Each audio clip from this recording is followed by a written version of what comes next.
Thanks, everyone. It's great to be here. I really appreciate the invite because what you do is important. Before I get into the nuts and bolts of VA benefits, I want to kind of talk about why what you do is important. You know, we have about 340,000 veterans in the state, and about 100,000, a little over, have VA benefits. So 240,000 veterans in this state don't have any kind of VA benefit. Matter of fact, we don't even know where they are. They came home, they dispersed after they ETS'd or got out of the Guard, and that's the last we heard of them. They went back to their jobs, went to college, got married, did whatever. I'll tell you a story. I was in Bend, and I was talking to a hospice, telling them about end-of-life veteran issues. And the man who was the manager of this entire hospice was a helicopter pilot during Vietnam. And someone whispered that in my ear, and he hadn't really told anybody he was a veteran. And I spun around, I turned to him, I said, "You got your benefits?" No, never thought I needed them. Turns out, I talked to his wife afterwards, and sure enough, this fella had some issues with post-traumatic stress and his combat experiences. But he wasn't willing to use that welfare. Didn't want that stuff. Well, we know in this room that veteran benefits is not welfare. When you rose your right hand and said, "I swear to defend my country against all enemies, foreign and domestic," at that moment, you earned those veteran benefits through your service. We have a big job. At the Oregon Department of Veterans Affairs, we can only do so much. I like to joke with people that if you think government's the answer, I want to know what the question is. Because we can only do so much. We need the community. We need veterans. We need veterans helping veterans to reach out to those 240,000 veterans that didn't get their benefits, came home from Vietnam, for example, and had a hard time and said, "I'm never doing this again," don't want their benefits but are due, or simply don't even know what the benefits are. We can't do that at ODVA by ourselves. This group, what you do, matters. Let me tell you why it matters. Today, I had a phone call from my director. A state legislator had called him and said, "We have a suicidal veteran, OIF, 2-tour. Tom, find him." We found him, got him in, got him help, got him squared away. That's one of how many out there that I just happened to hear about. You folks are going to hear about it in your communities much sooner than I'm going to hear about it. And you need to stand up and charge and take care of those things. In our culture, in our warrior culture, we don't leave anybody behind. We need to have that same culture in our veteran culture. Not one veteran gets left behind. Everybody gets the benefits they earn through their service. At least they get the opportunity to know what they are and make a decision whether they want to have them or not. And that's where you folks come in. You may think you're in the veteran benefit business, but you're not. You're in the people business. Your job is to change lives. If people ask me what I do for a living, I change lives. I do it one veteran at a time. My hope for you through today, what we're going to tell you, is the information we provide will help you change lives. Will help you take somebody from homelessness to getting them a benefit that gets them into self-sufficiency. My hope is you take somebody who's got a disability that they've had for 40, 60 years, and you move them through the system where they get health care and their disability benefits. My hope is that somebody who really needs health care and had no idea that the VA could help them, you walk them through that process and you get them the help they need. And there's more benefits you're going to help with because there's lives to change out there. So I just honor you guys because you don't have to do this. Not one of you in the room has to do this. You're not getting paid to do this. This isn't your job. You do this because you have a heart for it. And it matters. So know that we at the Oregon Department of Veterans Affairs honor you folks for your continued service. You served your country, and now you're serving your brothers and sisters. And don't leave anybody behind. With that, let's get to business. I brought a book with me. You'll be tested on after the game here. This is the book of Federal Veteran Laws, Rules, and Regulations. This is the United States Code, Chapter 38, and the Code of Federal Regulations, Chapter 38. These are the laws by which VA works. People think that veterans benefits is a benefit system like Social Security or any other of the federal benefits. It's not. The VA is a legal system. It's a legal system. When you file a claim on behalf of a veteran, what you're actually doing is telling the United States government, we have a claim against you for something the United States government owes a veteran. Every answer is in this book. And this is why some veterans, when they apply for a benefit, are turned down because they didn't meet the criteria of the book. Now, how many of you in the room have ever applied for a veteran benefit? How many have ever had it not go right? It took years and years to years, and some of you are probably still working on it. Okay? And it's all because the people looking at the claim or looking at the benefit are saying, no, you're not quite meeting the criteria of the book. And it frustrates us because we know that we earn this benefit. And there should be no red tape in the middle of getting to it. And you're going to hear veterans come to you, mattered and hornet, that these guys are turning me down again. Isn't it so simple for them to figure out? Well, if they thought like we did, sure. But that's not the rules they play under. I would tell you that everybody that works at the federal VA would give you your benefits in a heartbeat if it were up to them just to make that subjective decision. But it's not. It's up to this book. And what I'm going to teach you today is what this book says. I'm going to give you the Reader's Digest version of it, okay? And walk you through it. I'm also going to give you materials on how to find things in this book so you can look it up yourselves. I'm also going to give you some other resources that are going to help you kind of, when you're in the field, how to do some stuff out there. How many have heard of disability compensation? Everyone got disability compensation. Here's the rules. Here's the Reader's Digest rule. If the military breaks it, it buys it. Okay? That's what I tell folks. The military breaks it, it buys it. If, while you were on active duty, something happened to you, emotionally, physically, mentally, and years later you're still struggling with that issue, and there's a nexus between it happening here and your problem here, and you can kind of show through evidence that this event in military is causing this event you're having here, you apply for a service-connected disability. Okay? That sounds pretty simple, isn't it? Not at all.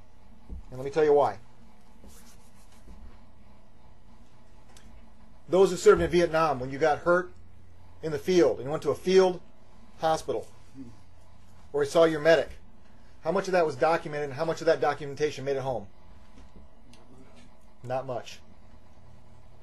So you come in and tell me, yeah, I was wherever you were, and I did X, and hurt my knee, and I'm having problems with it. I've had problems with it ever since. And I went to the field hospital, and we go to get those records, and they don't exist. How do I prove it happened? Is your word good enough for the VA? No, because again, it's a legal system, and in a legal system, what do we need? Evidence. It's as if you're going to court. If you go to court without evidence, guess what's going to happen? You're going to lose. You're going to lose.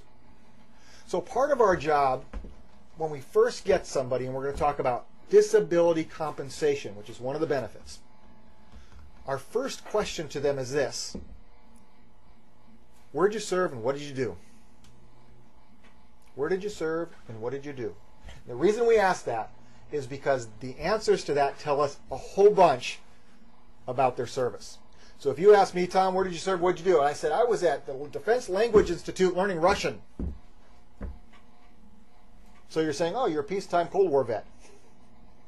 Okay, it tells me a little bit about your service. The second question is, do you ever go to sick call? You ever go you ever go somewhere, get taken care of? Why do I ask that? Because there should be medical evidence somewhere as to why you were in sick call. And what that tells me is, aha, maybe there's some evidence where I can connect what they're going to tell me next. So instead of saying, tell me your story, what's going on with you? If I did that, you would spend the next 35 minutes telling me how mad you are at the VA for the past 20 years. And when you were done, what did I know about your claim? I've got no evidence. I don't know where he served and what he did. I don't have any of the basic information, the who, what, where, why, and when information I need to actually work the claim, but I've heard a great story. Now, I love the stories. We get to the stories because the stories are great. Helps us fill in the holes. But I ask, where were you? What'd you do? Did you ever go to sick call? Whatever happened to you? Oh yeah, I went. Well, okay, great. So then we get into what's going on with you physically. Sometimes, if it's a post-traumatic stress case, guys will say, well, I got some hearing loss and some ringing in my ears, or I've got a bad knee or a bad back. I'm not going to tell you about the post-traumatic stress stuff, are they? But if you tell me where you were and what you did, and I'm looking at your DD-214, your discharge, or if I'm looking at a separation document for a World War II person, what's that going to tell me? It's going to tell me what unit they served with, where they were, at least in part. It's going to tell me what commendations and medals they earned. And that medal piece is very important. I had a World War II veteran came to me. He wanted hearing aids because he was old and couldn't hear anymore. His wife drug him in, says, he can't hear me anymore. He needs hearing aids. I said, do you have a separation document? Sure. And it read D-Day, Battle of the Bulge, Purple Heart, Bronze Star, and he marches all the way into Germany. And he wants hearing aids. And for 65 years, he should have been getting other benefits that he forewent because he said, oh, that was welfare. I didn't want that. I get veterans come in, World War II veterans, that do the same thing. Well, hearing aids. Everyone wants hearing aids. And this was Navy vet. And I said, give me your paperwork. And I'm looking through it. And this guy didn't have just one boat, but 2 boats shot out from under him during World War II in the Pacific and was in the water for a total of 17 days. And I asked his wife, I said, do you ever have any symptoms of anger or irritation? Well, I haven't slept with a guy since 1949. He's thrashing around. Well, of course he's thrashing around. He's having these issues, right? So we have to go and be very, very good questioners. We have to do interviews. It's not about you telling me your war story, because that's not an interview, because I'm not gathering the information I need. All I'm doing is spinning you up because you're going to tell me a story that's going to upset you. It doesn't help us. So if I'm going to do a claim for disability compensation, I need to, 1, find out what happened in service. I need to, 2, find out what's going on today with that injury. I need to, 3, determine if there's a nexus, meaning that this and this are connected. And there's a third leg of the stool that the VA wants to prove. Where's the continuity between service and today? Where's the continuity? You'll see that word. Sometimes they'll deny you and say, well, certainly the veteran had the accident, and certainly the veteran's knee's hurting today, 40 years later, but he didn't go to the doctor between 1965 and 2012. There's no continuity. And we have to address that because that's a legal argument. It's an argument when you read it in the paper will really tick you off. Well, of course I didn't go to the doctor. They couldn't do anything for me anyway. Blah, blah, blah. They don't care. It's a legal argument, folks. It's not how you feel about it. We train our veteran service officers, never write on a claim, the veteran feels. Because when you say the veteran feels, the VA will say, we don't care how the veteran feels. It's not about how the veteran feels. Show me the evidence. We want to grant the claim. We want to help you, but you have to give us what we need to do it. So in the interview process for a disability claim, where were you? What'd you do? Where'd you serve? Vietnam. So right away, I know some things about you. Some questions I'm going to ask, because there are 5 ways to service connect somebody for a disability compensation. Do you know that? There are five ways? Now the first one, you know, direct. I fell off the truck and broke my back, and now my back hurts. Direct service connection. I was in the jungle, and they shot me, and I'm service connected, right? Direct. Secondary, something called secondary conditions. You served in Vietnam, you have type 2 diabetes, but guess what? When you have type 2 diabetes, you also get some other things. You can have neuropathy, which is burning of the hands and feet, kind of a tingling when your hands fall asleep. You can have erectile dysfunction, you can have blood pressure problems, you can have retinopathy, you can have kidney issues, you have blood pressure issues. There's secondary conditions. And if you have a secondary condition that's related to the initial condition, that's service connectable. The third way, what we call presumptive. In the law, and we'll just pick on Agent Orange because we like it, Chapter 1113 of the USC, you don't have to remember that. There's a list of things that says if you were in Vietnam, it's presumed if you were boots on the ground, you were exposed to Agent Orange. Period. You know, in the old days, probably like in the 70s, 80s, when you guys were looking at this, they had those little maps of where Agent Orange was. They got rid of that. They said Agent Orange was everywhere. Except for the poor guys on the boats out in the blue water. They don't get it. But if you were boots on the ground or you were a brown water Navy guy, the presumption is you were exposed. And here's the deal. Let's say you took one step on the tarmac in Saigon from the plane to transfer planes to go to Thailand. You were boots on the ground in Vietnam. You were exposed. The presumptive then is if you get prostate cancer, lung cancer, type 2 diabetes, various larynx cancer, various cancers. They just added ALS, Lou Gehrig's disease, Parkinson's disease, right? Ischemic heart disease, heart issues. It is presumed that it was caused by Agent Orange. So if I'm in an interview situation for somebody with disability compensation, and I say, "What'd you do? Where'd you serve?" And you say, "Vietnam." I'm saying, "Yeah, what'd you do there?" And you're going to tell me, "You know, I drank a lot of beer." And I'm going to immediately start asking you, have you had any problems with prostate cancer or type 2 diabetes? Have you ever been diagnosed? I'm going to go through that presumptive list. Because that's the low-hanging fruit, isn't it? That's the easy ones. You got to find out first if he's service-connected on presumptive. So we have the direct connection, meaning you got hurt, there's records, we prove it. There's the secondary, something's going on, and secondary. I'll give you a great example.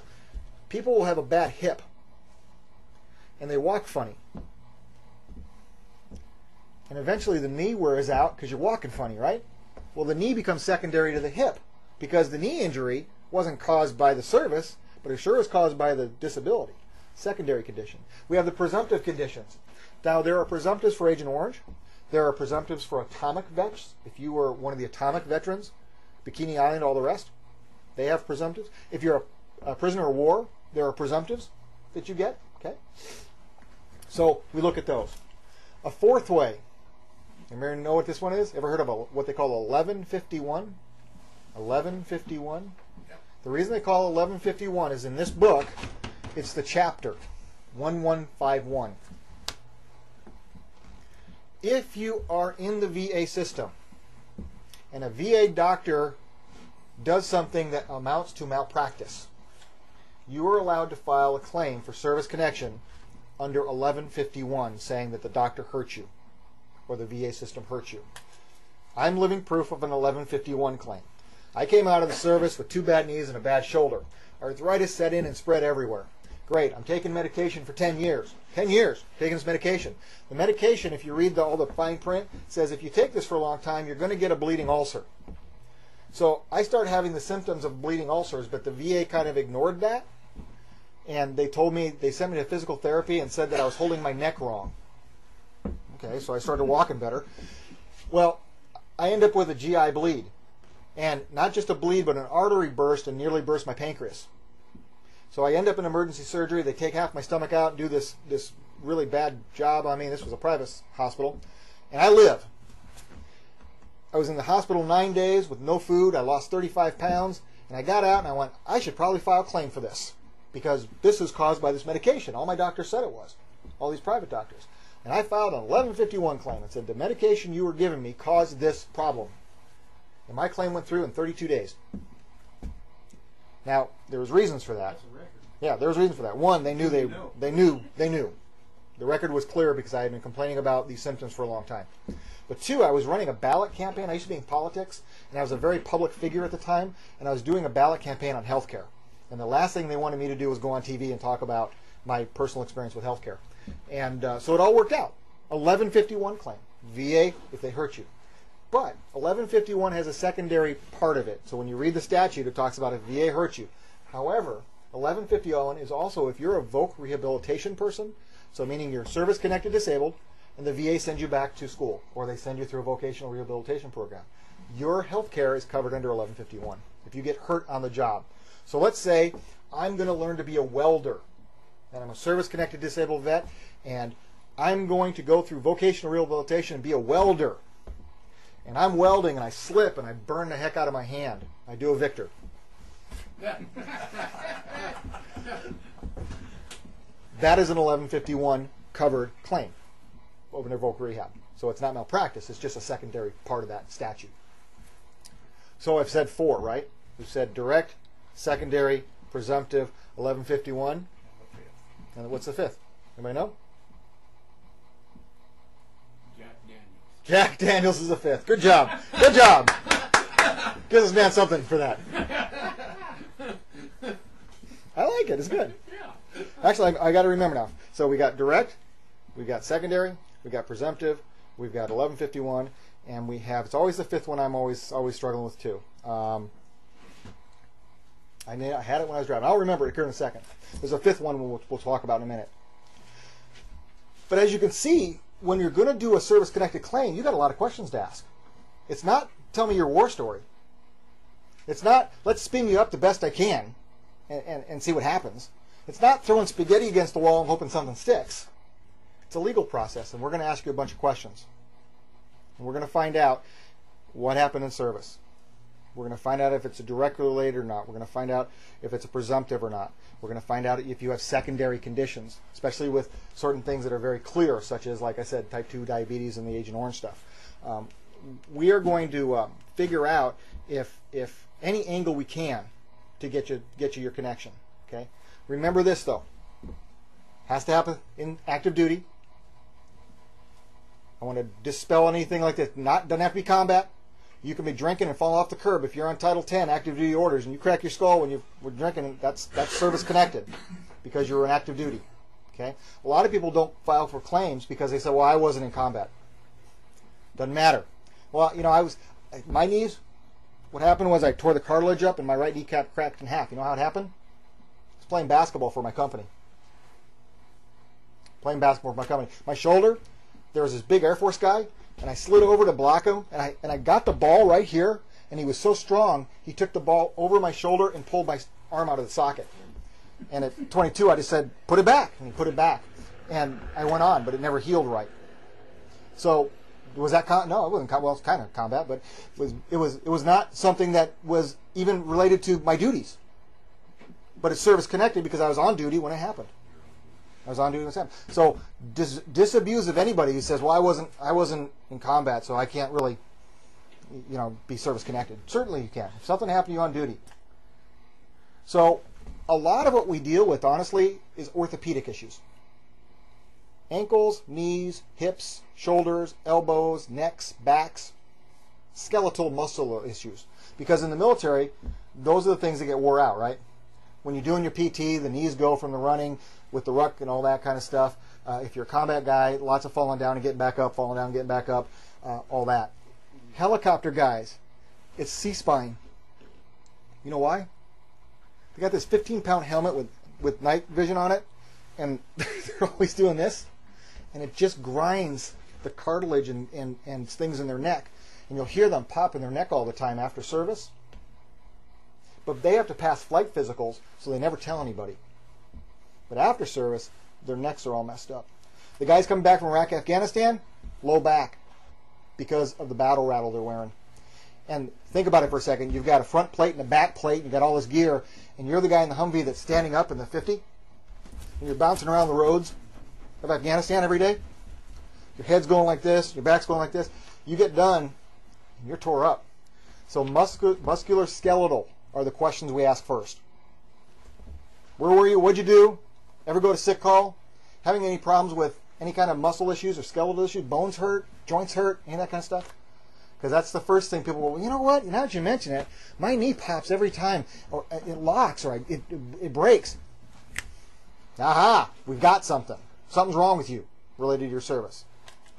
Once we get past asking the questions about muscular skeletal, where do you think we go next? The head. Okay? How you doing? Now, I don't just ask people, "Do you have PTSD? Have you felt like killing someone lately?" No. What we do is, there's a symptomology for post-traumatic stress. Okay? There's actually charts that say under the DSM-4. Anybody ever heard of DSM-4? It's the psychological rating system and symptomology system for all sorts of emotional, mental issues. So for PTSD, we know there's irritation and anger and hypervigilance and sleep disturbances and self-medicating, and there's a list, a long list. And I start talking to folks about, are you having problems sleeping? Because all of them do. Are you having problems with kind of intrusive thoughts, kind of things just popping into your head you can't control? How are your relationships? How are you doing at work? Have any problems with irritation, getting angry? Are you okay in crowds? Right? Do you feel like you got to check your doors all the time? Hypervigilance. I walk them through it. Are you having any of these kind of things? And then what I do is I give them this piece of paper that has a knight in armor on it and has all the symptoms. And I give them a highlighter and said, why don't you highlight for me all the things you're feeling right now? And this comes from the Military Order of the Purple Heart. They have a book on for families on how to deal with post-traumatic stress. And usually I get at least half or more. Most of the time, though, they've been misdiagnosed by some private physician who doesn't understand military, and they've been diagnosed with depression or anxiety or panic attacks. And they're being treated for those things, but it's not working because that's not what they have. Anxiety and panic may be a symptomology of PTSD, but it's not the condition. The PTSD is the condition, it has to be treated differently. So once I get done musculoskeletal questions, I start asking about these other issues. Depression. Now, females. They may be exhibiting symptoms of post-traumatic stress when you meet them, right?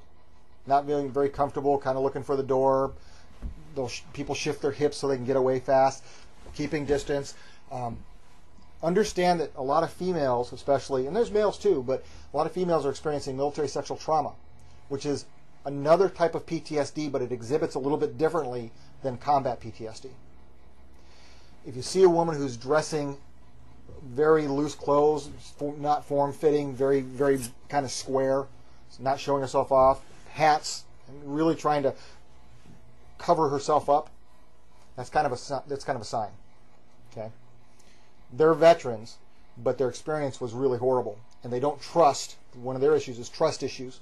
So as you're going through this, do you have any issues, musculoskeletal, knees, backs, hips, blah, blah, blah? No, I'm fine. Any digestive kind of things? No, I'm good. How about you have problems, readjusting? Are you having problems like getting along with people, anything like that? There'll be silence. When you hit the landmine, the conversation will stop, and that's where you know. And that's when you are a compassionate person and you say, let's go into this slow. I got a feeling there's something that we need to kind of talk about. And then you ask this as a man, would you be more comfortable talking to a woman about this? Every one of my VSOs, male and female, we do this. Would you be more comfortable talking to a female or a male counselor? And they'll say yes or no. If you've got someone and you've got a red flag that goes up and you think, I think there's something here. Do you want to talk to one of our female veterans? Would that be better? Yeah, great. Hook them up. Hook them up with us because we got a lot of female counselors that can help out. Okay, so yeah, you're right. You go to the head. Now in the head, it's not just PTSD. In their military sick call, when you go to sick call, do you ever go for any kind of a mental health exam? They get you for depression or anxiety or anything. You have shell shock, combat fatigue, any of those kind of things. You can ask those questions because that's going to be in the records. And why, again, we're asking the questions? It's all about the evidence. So let's say my friend here is a Vietnam vet and tells me about this much information. I got basically who and where. I didn't get the what or why or any of those things. Now I have to go into the paperwork that he has and find out more. I need to find out who you served with. And then I need to get on Google and type in the unit and see if a unit record comes up. Because a lot of the units have historians, and they're putting great records on the internet. 25th Infantry out of Vietnam. God bless those people. Because I have found and gotten more people service connected because of their records that they have online than anywhere else. I'll give you a great story. Had a guy that was at where was he? Cu Chi. All he remembered was he was on the flight line for the helicopters, and they all wore red baseball hats. That's it. He was 100% PTSD, clearly.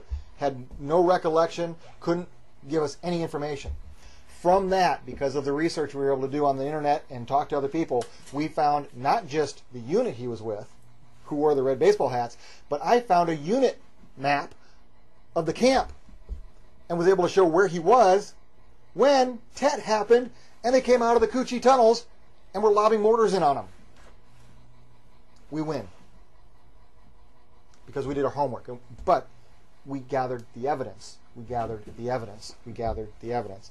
It wasn't just his story. If I wrote a claim that said, that please service connect this veteran for post-traumatic stress, he was on the flight line wearing a red baseball cap at Coochie, this date. VA would go, you got to give us a little more than that. Let me tell you something else that this law says. This law has a rule of equipoise. A rule of equipoise. What that means is if the evidence is equal, in balance, like one doctor says yes and one doctor says no, they always weight it toward the veteran. Now, I can't say routinely that there's not some slip-ups, but when we go into the appeals process and get before judges and we argue the evidence of equipoise, every time I have never been disappointed that the VA has always ruled in favor of the veteran, because it's the law. Not because they like veterans, it's the law. So when you're doing your work with disability compensation, find out what happened in service, find out if it's still bothering them today, make the connection between the two somehow, and fill in the gaps of evidence. Okay? Fill in the gaps with evidence, because it doesn't matter what you think and what you feel or what story you tell. That's compensation. Okay? And you can be compensated when you look in this book, and I'm going to give you some documents. In Chapter 4 are all the rating codes for everything you can possibly have go wrong with you. Everything from musculoskeletal, heart conditions, gastric conditions, mental conditions, everything that can happen to you. Scarring from different things, whether it be fire or bullet wounds. You can have service connection for just a plethora of things. So Chapter 4 in there is all about, in the CFR, is all about what gets service connected and at what level. It's great. It's easy. There's another benefit for veterans. Pension. Who have heard of pension benefits? Pension? Okay. Anybody know what the rules are for pension? Okay. Non-service connected. Okay, right. So we just got done talking about compensation. That if it happened in the military, that's compensable. That's you get something for that. Pension is like a benevolent program, because the VA decided that some veterans are going to be 100% disabled, but not due to their service. But they're still 100% disabled. And as a country, we're going to do something for them, even though it wasn't service related. But here was the rules. You had to serve at least 90 days of consecutive service. So you had to have at least 90 days in. 1 day of which had to be during a period of war. You didn't have to serve in the war. You could have served in Germany during Vietnam, got 90 days in. You served during a period of war, 1 day. And your income level as the veteran has to be below a certain amount. And I think the amount right now is $925. And what the VA does is it says, we'll bring you up to $925, because wherever they get that number, they get it. So let's say you get Social Security, disability, you get $500 a month, and that's all you get. VA will give you the extra $425 if you're 100% non-service connected disabled. You serve 90 days, 1 day during a period of war. They'll bring you up. Now, this is important for our homeless veterans. I have brought many, many homeless veterans from the camps and the shelters into studio apartments and eating because they were 100% non-service connected disabled. They fit the box, and all of a sudden they're getting $925 a month. And that may not seem a lot to us, but for someone who's been homeless, who can get a studio apartment for $300 and have another $625 to spend a month, are you kidding me? Changes their life. Changes their life. Very important benefit, but it's a very narrow benefit because you have to be in pretty bad shape to earn it. So there's compensation and there's pension. Okay. Now I'm going to add a piece to the pension that you may have heard about. Have you heard about a benefit called aid and attendance? Everybody right now is trying to sell veterans on pension with aid and attendance. And who they're targeting are aging older veterans. And what they're saying to these aging older veterans is, look, you're in a retirement home or assisted living facility or a nursing home. You should be getting pension with aid and attendance because you're a veteran. A lot of Korea veterans and World War II veterans are being targeted. So what you first look at is did you serve in the right period? 90 days consecutive, 1 day during a period of war. And then they look at the assets, the income. Are you below the income threshold, right, for pension? There's for-profit companies out there now, this is a bad thing, that finds these veterans are above income. So they say, tell you what, we're going to get you this benefit, but you give us your assets and we'll put them in a trust for you. And they're hiding the assets. And then they're filing for pension. Big scam. But the aid and attendance piece is for veterans who are kind of in nursing home facilities, who can't take care of themselves. They need the aid and attendance of someone else to bathe, dress, hygiene, restroom, all that stuff. This is an extra financial benefit for those veterans. So sometimes when you talk about pension, you may hear them say, well, am I eligible for aid and attendance? If you're upright and talking to me, probably not. If you're in my office, no. You need to be fairly disabled where you need the aid and attendance for helping people, or having people help you use the restroom and that kind of stuff. Fairly significant. Bathing, those kind of things. There's another benefit with pension, though, called housebound. If you are someone who's maybe blind, and it's not because of service, but they're considered 100% disabled, you served during the right time, you're low income, you may get an extra amount of money because you're housebound. You can't get out. And you may need some more help. And so there's this housebound benefit. So when we talk about compensation, we talk about service connection, we talk about pension, it's not because of service. And there's a couple extra benefits that go around it that can bump it up above 925, which is good. Which is good, right? Any questions about compensation, something happened in service, having a problem now, connection, or pension, this idea of someone low income who's not service connected, but in bad shape? No question now. Let's take our break and we'll come back. Okay. To the windows. We were talking about the 5 ways to service connect earlier, and I couldn't remember the fifth one because I went to public school or something. It's aggravation. So remember, it's direct connection, secondary, presumptive, 1151, and aggravation. What aggravation means is, let's say you joined the service, but you played football in high school before you went to the service. And in football, you kind of had a knee injury. You twist your knee up or whatever the case might be. But the military still let you in, right? Under the rules of VA, there's this thing called the presumption of soundness. The presumption of soundness. And what that means is, if the military let you in, they presumed you were healthy when you got in there. Do you remember when you went to the MEP station and you had to drop to your knees and you had to do the push-ups and they checked all you?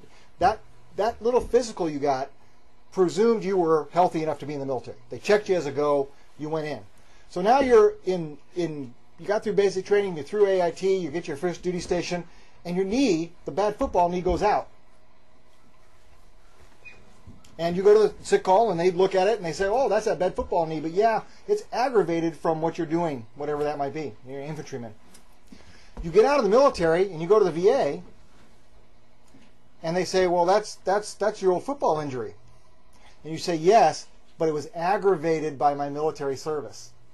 So what the VA has to do is determine what percentage of the injury was because of the football and what percentage of the injury was because of the military for the aggravation. So again, 5 ways to service connect. Direct, got hurt, service connect. Presumptive, Agent Orange, Atomic Veterans, whatever it might be. Secondary, you have something wrong with you and something else goes wrong with you. That's related to the first thing that's wrong with you.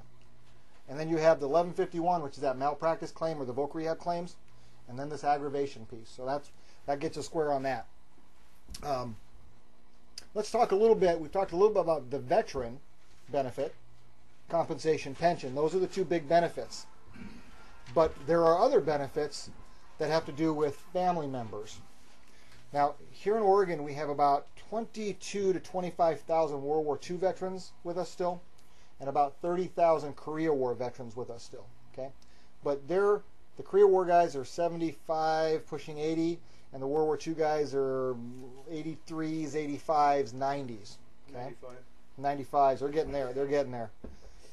As they pass away, they obviously have burial benefits, right? But there are widow benefits, and this is really important to understand. And probably I think the hardest part of my job is a widow benefit.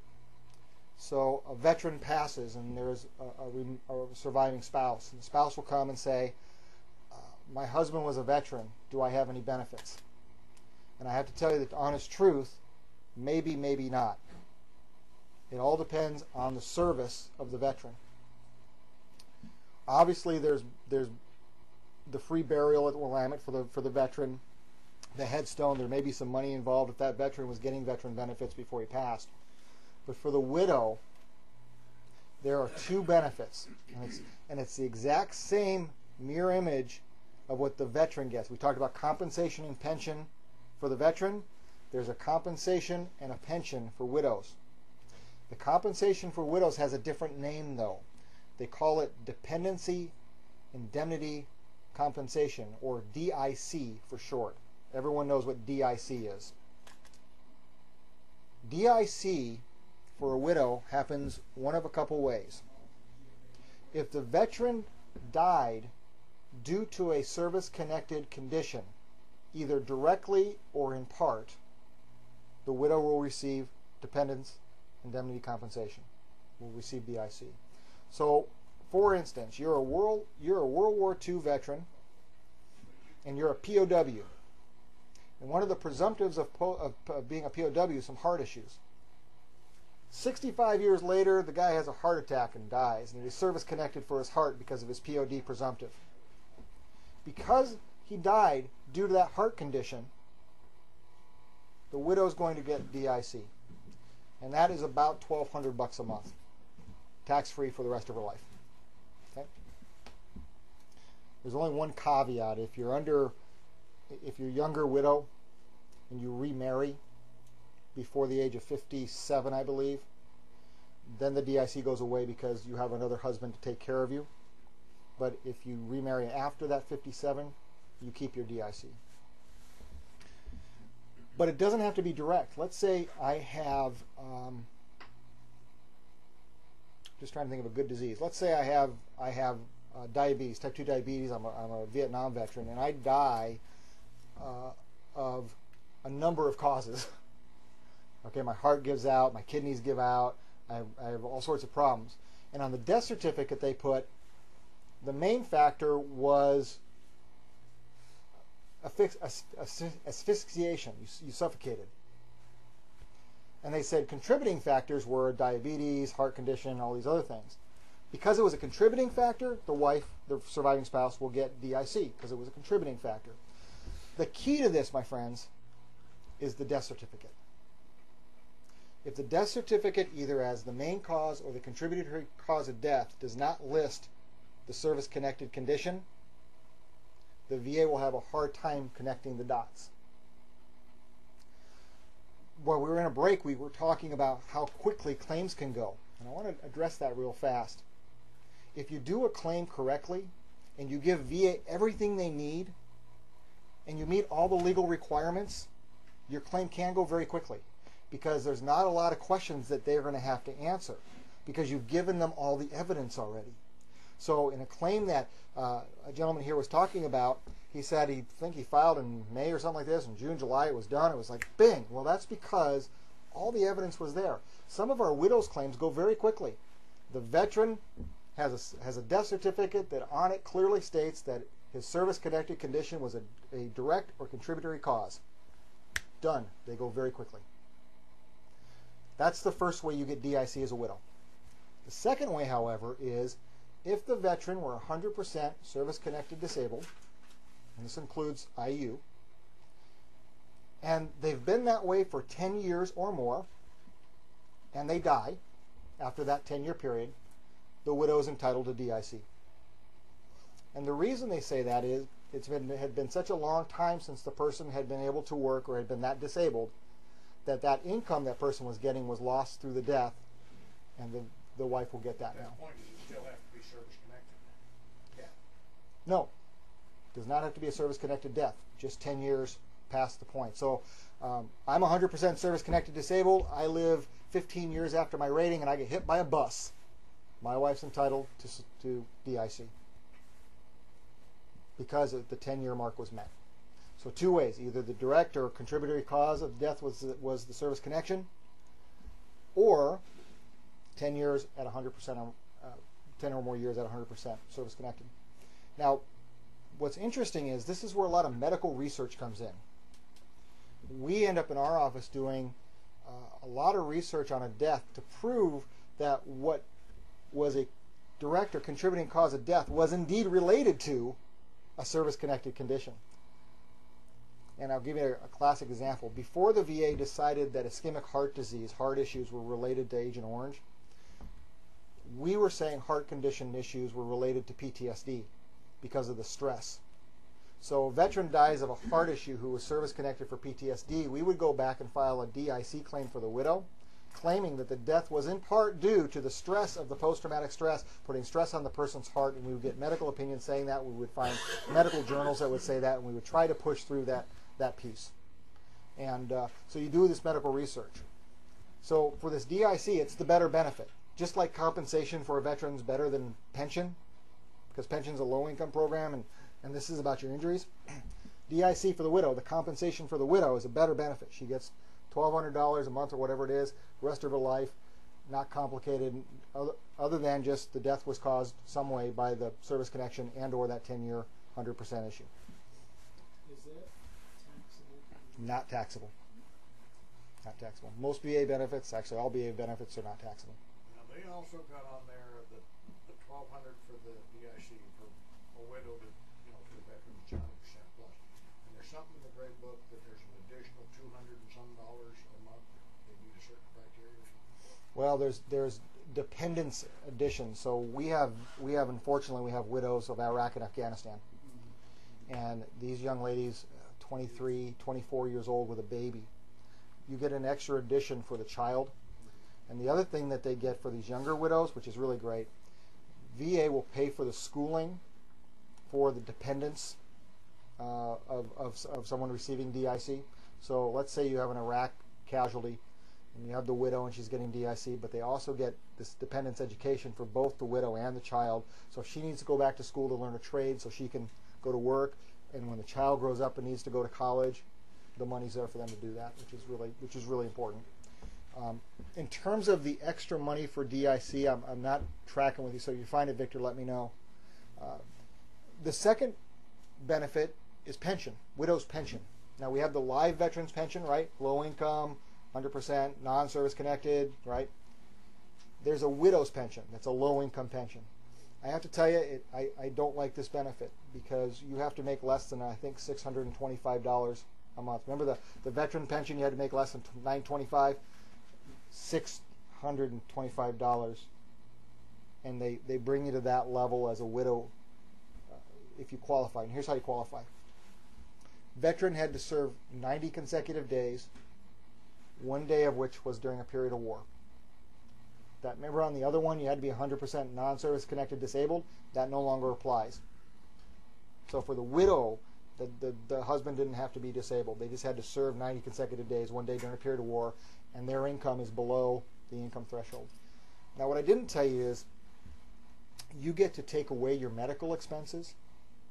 So let's say I'm a widow and I make $1,500 a month off of my Social Security, yet my medical expenses are $3,000 a month because I'm in a assisted living facility, and my kids are paying the back end of it.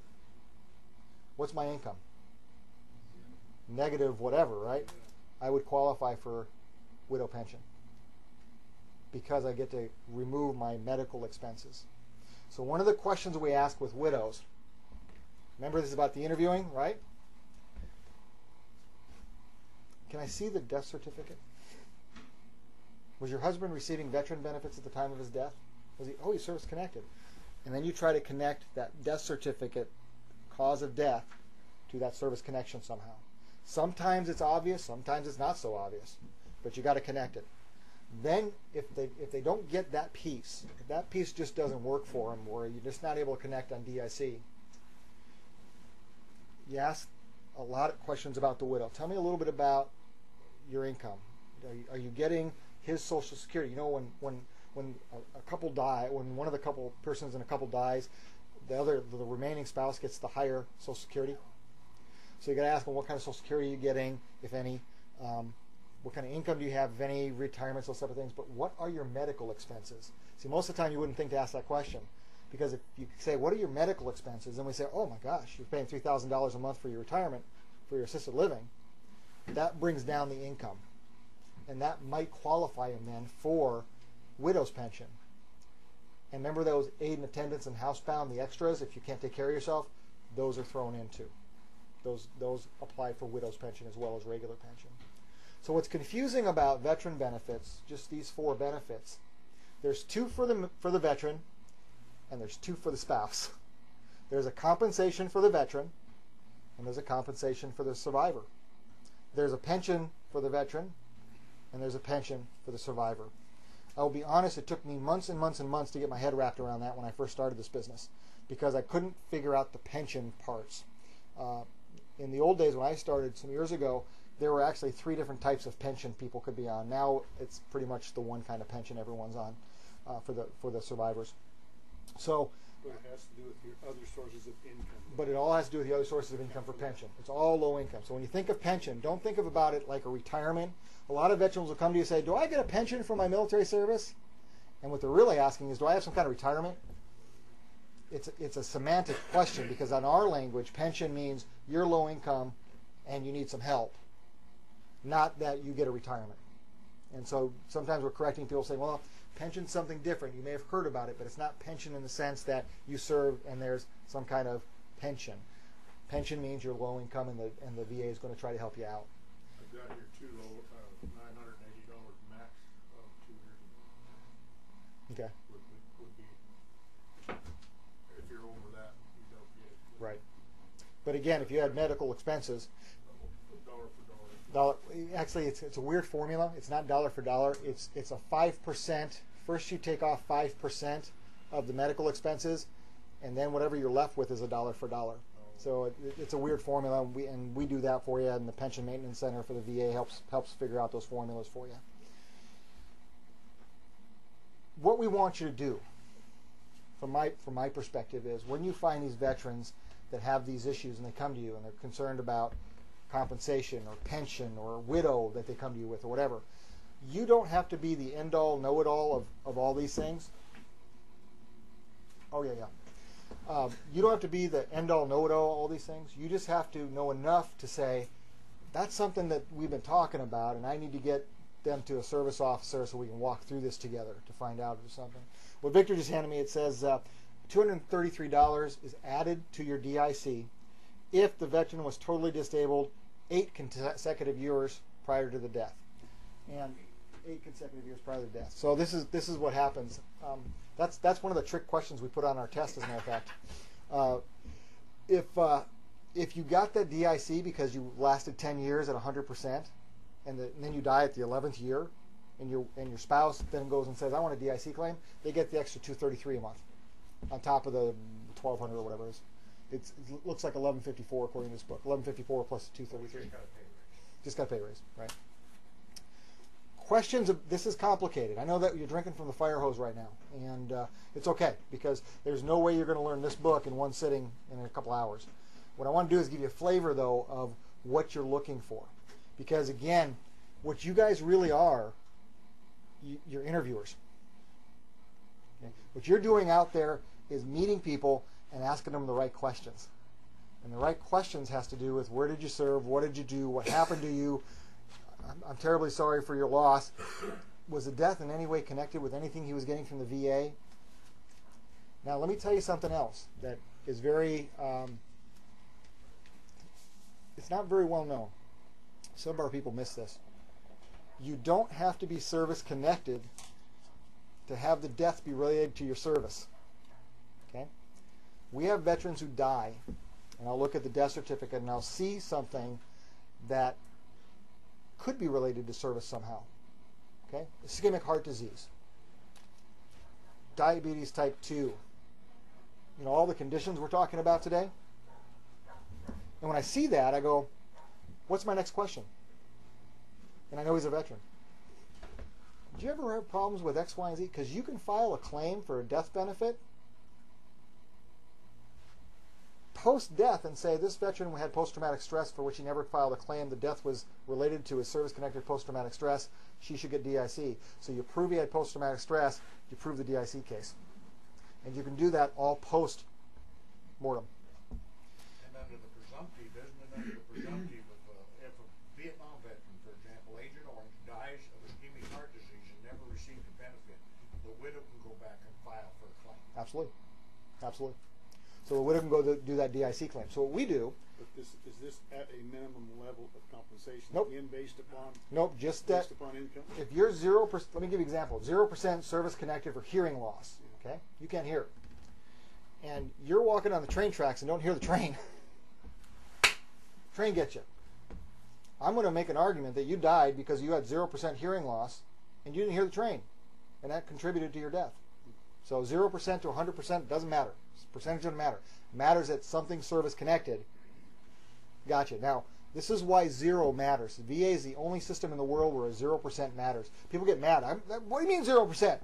You're service connected. That's all that matters. So if you get diverticulitis, which is that intestine issue where your intestines kind of cut open and you can't eat seeds and things. Okay, good. If you're 0% for diverticulitis because you've never had a surgery and you've never had a bowel resection, and you're 0%, yet the cause of death was a bowel rupture that I can say was in part or completely due to your 0% service connection, you're in. DIC for the widow. So, again, it's not about the percentage, it's about service connection. And so we do go back if we see something on a death certificate and say, you know what, that should have been service connected, and it wasn't. So let's go prove that this should have been service connected. We do all that work, and how you do it is you recreate the medical files and you show buddy statements or whatever the case might be. For some it's easy because like they'll have a Purple Heart or a combat action badge on their DD-214 to show that they had combat. So it's kind of presumed that they had the stress, the stressor was there. You do all that work only to say, and what's on this death certificate is connected to what he should have been service connected for, and the widow now gets the DIC. Okay? So that's a lot of work. But it all starts with you guys asking the right questions. Right? That occurs irrespective of what her income level is? The DIC recurs regardless of whatever. Okay, that's all. So I'll give you an example. For somebody who's killed in action in Iraq, Afghanistan, they automatically get the DIC. That's an automatic veteran benefit. So the widow will get the $400,000 of the soldier's guaranteed life insurance. So they'll have $400,000 there. And they'll get their DIC, their monthly $11.43 plus whatever benefit on top of that, the DEA and all these other benefits on top of it. And it's all income neutral. Pension is the only thing that is income dependent. Pension is the only thing income dependent. And if there was anything I could leave you with, it would be that. Compensation, not income dependent, related to service. Pension, income dependent, not related to service. Those two things are just how you juggle those two things. Okay? Questions about those two things? The children and our women veterans from Vietnam, that's been an issue that they're going to start running across. I run across with disabilities. Yeah. So, yep. Let me talk a little bit about post-traumatic stress for a second. We haven't talked about healthcare very much, and I want to talk about healthcare right now. VA, as you know, has a healthcare system. When veterans, Vietnam era back, signed up, everyone was told they were going to have VA healthcare for life. That was part of the deal. They changed that somewhere in the mid-'80s, early '90s because it was too expensive. So everybody that was getting all their healthcare were grandfathered in, but veterans from those eras that didn't get into the healthcare system until after the change were not given free healthcare. What they did was they created a category system, 1 through 8, and based upon your service connection, your POW status, your Purple Heart status, various income levels, you got put in a certain category, and that depended on what kind of health care you got. That's if you're getting meds throughout the years. Yeah, so You're still connected. yeah, you're still connected with the meds. So you're going to have a lot of people asking questions about VA healthcare. We want to sign everybody up we possibly can for VA healthcare because it's an earned benefit. You don't know whether they're going to fall into which category, though. I have a lot of people that are over income and don't fall into the other categories, and they say, no, you're over income for VA healthcare. That's okay because I'm going to get them service connected, and all service connected issues qualify for VA healthcare. So we do it one of two ways, either through the service connection or through just the service itself. However, VA does not take care of families. VA healthcare does not take care of widow or of spouses and children. Unless you're me. Well, there's one way that happens. If you're 100% service connected or 100% IU, and you're permanent and total, not just because you're 100%, but if you're permanent total, or you're getting DIC, you're going to get an extra benefit that's called, it used to be called Champus, but it's Champ VA now. And what that is, it's like an insurance program. So let's say that, like in my case, I have it for my spouse. My wife she works at OHSU, so she has insurance there. But let's say she gets cancer, and they only pay 80%. Well, this other thing I have because of my VA disability will pay the other 20% for her. It's a secondary kind of insurance. If you have no insurance, it's your primary insurance. VA will deal with that. It's called Champ VA, but you have to be permanent total to get that. Okay, permanent total. I was just giving you back. Yeah. The VA did take my wife in and do open heart surgery and released her, and they paid the bill. Did they? You're a lucky man. So they're just afraid of Victor. yeah, they're just afraid of Victor. You know, actually, when I say they routinely don't pay for spouses, there are some things that they will do for spouses, and I'm thinking about the vet center in particular. If you know about post-traumatic stress, what you may not know is there's something called secondary post-traumatic stress, and when somebody is in a home with a spouse and their PTSD is raging, it can cause a secondary post-traumatic stress reaction by the spouse or the children. Or you have deployments where the children are having nightmares about dad or mom being gone. The vet centers will see these family members and do the counseling for them. And so will the VA, the clinics and the hospital. There's a certain amount of health care they can get through there. But I have to be honest with you that for spouses and dependents and children, there's not a lot through the VA system you're going to get. So what do we do as advocates? We network within our community with community mental health, with other physicians, with whatever other groups are out there that will provide service to these veterans. Now, luckily, because of the reintegration team that we have in Salem that we all work together, we know a lot of the resources in your communities where if there's a spouse or a child or even a widow or something that can't get what they need, we'll find a way for them to get what they need because there are providers out there doing this for veterans and their families. And but there's this assumption, and it primarily is widows. This will be the saddest thing that'll ever happen to you. A widow will come to you and say, my husband was a veteran and he told me the VA would take care of me. And you have to be the bearer of bad news while this person is grieving that wasn't accurate. I have widows come to my office and say, my husband signed up for a survivor benefit plan, which is an insurance you can get when you retire from the military. If you sign up for it, it's a paid insurance. They never signed up for it. And you have to tell them your husband didn't sign up for it, you didn't pay the premiums, you don't have survivor benefit plan. And it's heartbreaking because you have these people at the most vulnerable time and you're giving them the worst news because everything that they had been counting on through the illness of their husband or spouse isn't accurate. And you have to be the one that has to tell them that's just not accurate. And that's hard. But that shouldn't be the end of your day. You still need to interview them to find out what their needs are. Housing needs, food needs, electricity needs. Do they have family? Do they have support? Do they need support? Because there are all sorts of community resources out there, state resources and community resources, that we can wrap our arms around those people with those resources instead of VA resources. So I keep on coming back to the same theme, don't I? It's all about the questions you ask.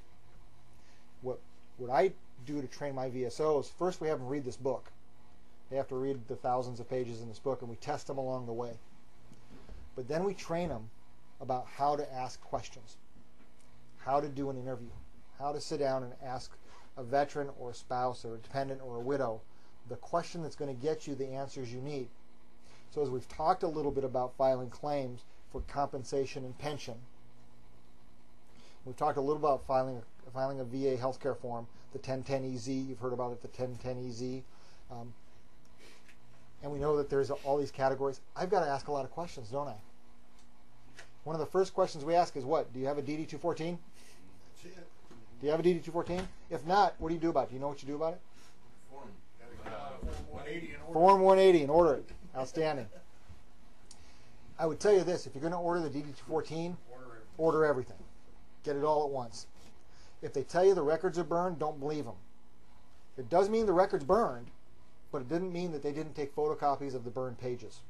So a friend of mine, actually a career era vet, came to our office and they said, your record's burned. And then they sent him a letter saying, you're dead. Could you please prove you're alive? Okay, so we proved he was alive.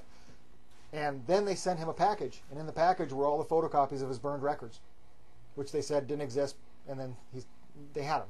So we never really say die on this thing until they absolutely tell us, no, there is nothing. Because there are a bunch of those records that actually did completely burn up. But we were lucky with this fella. It's a hearing loss claim. And he was a combat engineer. Construction combat engineer, blowing things up. Singed page. And right here it says combat engineer. And that's the only word I needed to win his claim. And on that one piece of burned paper, even though you can't tell what was before it or after it, it had the words, 2 words I needed to prove his claim. And he'll win his claim because of that burned, singed piece of paper. So never say give up on those documents until you're absolutely sure they don't exist. So you ask them, DD-214, take a look at it. Get that information off it. Where'd you serve? What'd you do? Ever go to sick call? You have anything bother you? Musculoskeletal, any kind of gastric issues, any kind of soft tissue issues, any kind of cancers, any kind of emotional issues. If they served in combat, where'd you serve? What'd you do? What unit were you with? I'm not going to ask you to tell your war story, but I'm going to look it up when you leave.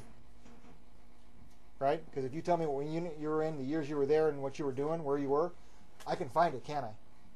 I'm going to look it up. Because that's going to be part of the evidence I submit. It's all about the evidence, all about the evidence. Every question you ask is about gathering evidence. Gathering evidence. So, when we're talking about whether it's education benefits for the new GI Bill for the young people coming back, you would think that's just an automatic benefit, right? No, they got to sign and get a certificate of eligibility. They got to go online and say, this is when I served, there's proof of when I served, and this is why I'm eligible. Evidence. Healthcare. You got to meet their criteria through the evidence. You got to turn in a DD-214 to prove you served honorably. Do you all deal with incarcerated vets at all?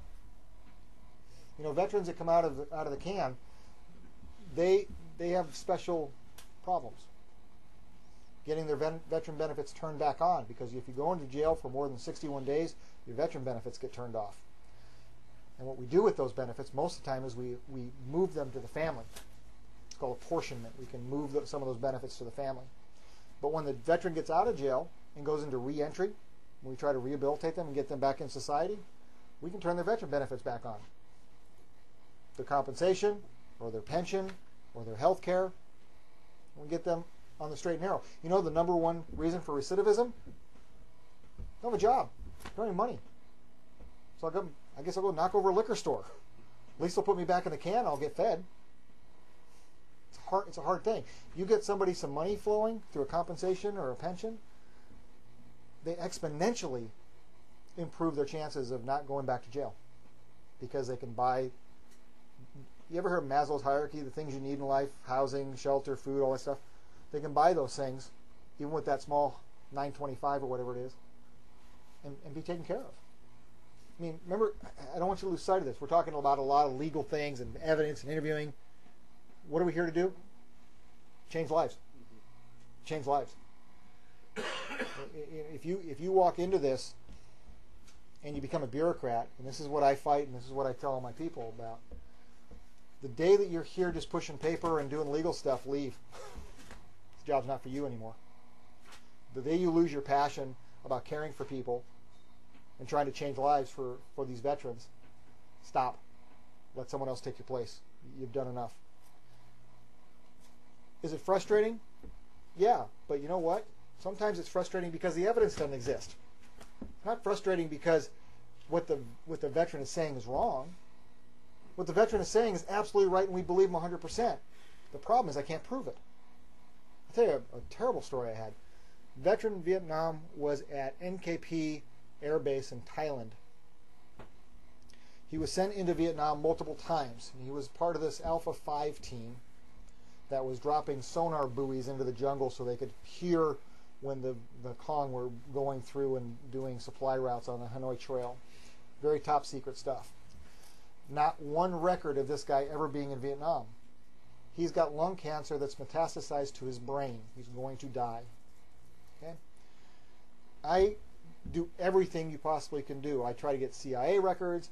I talk to his commanding general because I called him and he would say, no, we sent no one into Vietnam, so it's still secret. Could not prove it. Man dies. Widow got nothing. Could not prove any Agent Orange exposure because we could not prove he was in Vietnam. Months and months and months and months go by, and this woman was very mad at us. Some people wait for the VA to validate their story. And I tell people, don't live like that. It's not up to VA to validate your story. We believe you. And I absolutely believe what that man said. I just couldn't prove it. VA changed its rules and said if you were at NKP, you were exposed to Agent Orange because they were spraying that on the runways and on the foliage around the gates and around the fences. And it turns out you were exposed. So we filed a widow's claim for her based upon the man's death for the metastasized brain cancer and lung cancer, which was service-connected, presumptive of Agent Orange exposure. And we're going to win that one. But the reason she was furious with us because she didn't think we believed her. And you're going to find veterans that are furious because they think you don't believe them. And you got to tell them, it's not that I don't believe you. I absolutely believe you. But there's a difference between what I believe and what I can prove. Someone was telling me about ship's logs. And they got their ship's logs, and the ship's logs had no evidence at all about anything he said. And my comment was, must have been some really interesting cargo you had. You know, you're all in the military. Were all the records right? Was the E2 that was doing the records always getting them right? No, of course not. So you can have clerking errors. You can have classified situations where the documents aren't going to say the same thing you are. There's going to be these things where the evidence doesn't line up. And what you got to tell your veterans is it's not that we don't believe you. We just have to figure out how to make the evidence line up. Now, one of the ways we do that when there's no evidence, because I want to get into what happens when the easy stuff doesn't work. Buddy statements. Take that break. And then we'll Take the break. We'll talk about buddy statements. It's all yours. Okay, so we're going to talk about what happens if you don't have the evidence. You've done your interviews. You find out where they were, what they did. You find out if they ever got looked at. I'll give you a great example. I had a veteran from World War II, one of the Band of Brothers, if you watched that show. He was in Karatan, and he was doing an ammo run. And there was a mortar attack in a field, that he was open in a field, and he hit the ground and just laid there and waited for the attack, and he got hit in the hand by a piece of shrapnel. Gets to the place to get the ammo, goes to the aid station, they patch him up.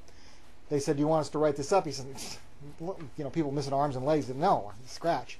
Brings the ammo back and never worries about it again. Later in life, some people want to get him a Purple Heart for that. What do you think the Army said? No proof. We got a buddy statement from his lieutenant saying it happened. Still didn't give it to him.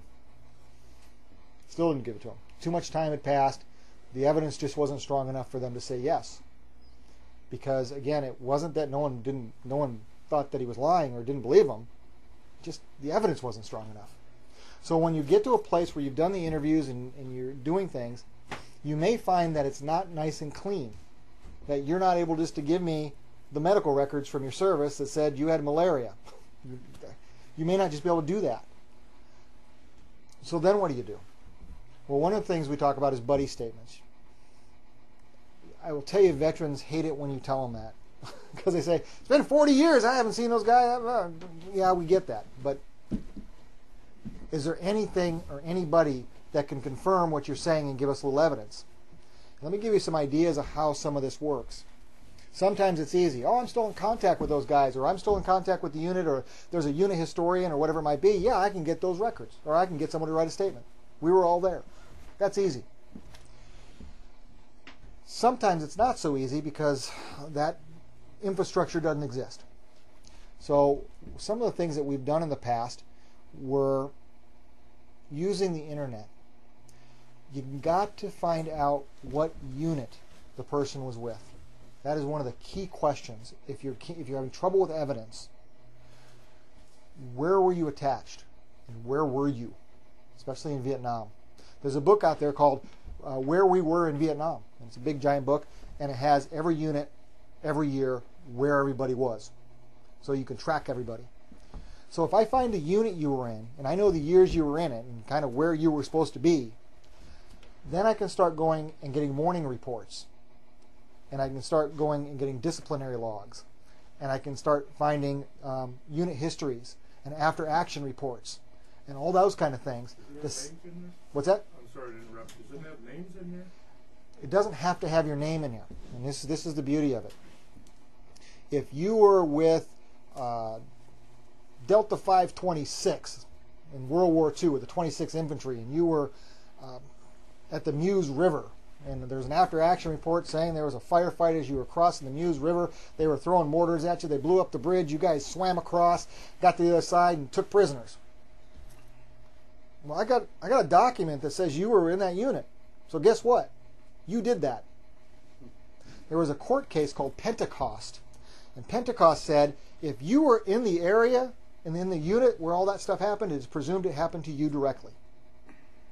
Okay? So we go get all those documents. We've had people, I had a Navy case that was really difficult.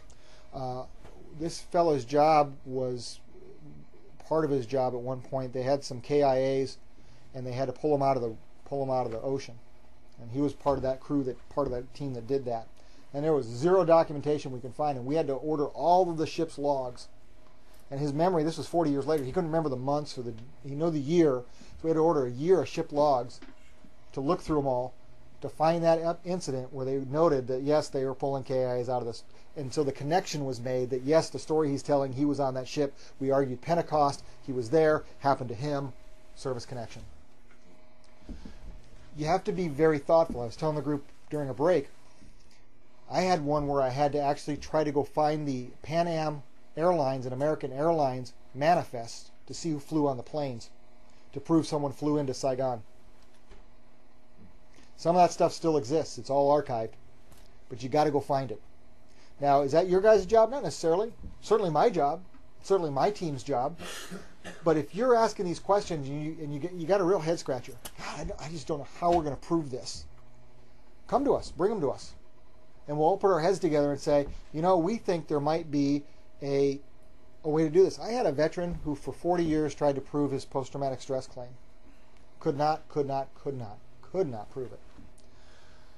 I got a hold of it, and I started doing some internet research, and I got his unit name. And I found a unit picture in the jungle with about 20 guys. And they're standing next to their, makeshift LA 7,000 miles this way post, And I showed it to him. I said, which one are you? And he goes, I'm right there. I said, yeah. Gave it to the VA, says, this is him in his unit from this website. Good luck. They immediately turned it on Service Connection. Because again, the VA wants to win these claims for these veterans. They want to service connect them. But they must abide by the law. So, we're talking about compensation, service connection, military related. We're talking about pension, low income, not service connected. But really what we're talking about is evidence. We have to prove to the VA that what we're saying is backed up in a legal, evidentiary way. That's what we're doing in all that we do. So you guys are the front lines. I mean, you meet somebody at Fred Meyer, and hey, I see you wearing an Army hat. You look like a grizzled Vietnam vet. I served too. I was in Da Nang. Where were you? And you get talking, and you say, you got your veteran benefits? Oh, crap. When I got back, they tell you the story. You said, no, it's different now. It really is. Well, they couldn't find my records anyway. They said they burned. Take care of that. There are new ways to do it. Your job is to convince them that give it another shot. Give it another shot. Because our ability to research with the internet tools we have nowadays, our ability to find those records that used to be spread over all of God's creation are now centralized. Our ability to request records, our ability to work with the VA, our ability to appeal up to a judge so we can make an in-person argument is significantly and exponentially better than it was in 1975, 1980, 1985. I came into the VA system in 1988. And I remember how bad it was in 88 compared to what it is now. It's rocket science now compared to that. And it's just going to get better because VA really wants to do a great job for our veterans. And so as you're meeting these folks, and you're thinking, okay, what if I run into a veteran at this place? What are my questions I want to ask? Who, what, where, why, and when? Who, what, where, why, and when? Where'd you serve? When did you serve? Why'd you serve? You ever get hurt? Sick call? You know those things? That will give you a lot of information. It says Vietnam, all those presumptives. It says atomic veteran. I was one of those guys that got screwed at Bikini Island. Blah, blah, blah, blah, blah. I've never been able to get my veteran benefits. Oh, we got to prove your case. You guys, we're like quasi-attorneys. What we do is build a legal argument. I pound that into my veteran service officers and my county veteran service officers. Our job is not to write a story. It's to write a legal argument. And if we do our job right and we provide enough evidence to VA, they will turn that claim around quickly. If someone tells you, well, I've been fighting my claim for 20 years, you know what that means? For 20 years, they've not been able to provide the evidence VA needs to win. I take that as a challenge. I love it when a vet comes to my office and says, I've been fighting this for 20 years. I'm never going to win this thing. Whoa, whoa, whoa, whoa, whoa. What have you done so far? Let's take a look at your claims file and see what you've done. Hey, did you read this letter where they said if you just give me this piece of evidence, you'll win? Well, I can't get that piece of evidence. Well, let's see what we can do about getting that piece of evidence. Did you know in every VA letter they send you on a rating decision, they tell you why they deny you and what you have to do to win? That's when we say, that's exact evidence we got to go find. Is it easy? No. It takes time. And this is the hard part for the veterans. When you're talking to your colleagues, patience.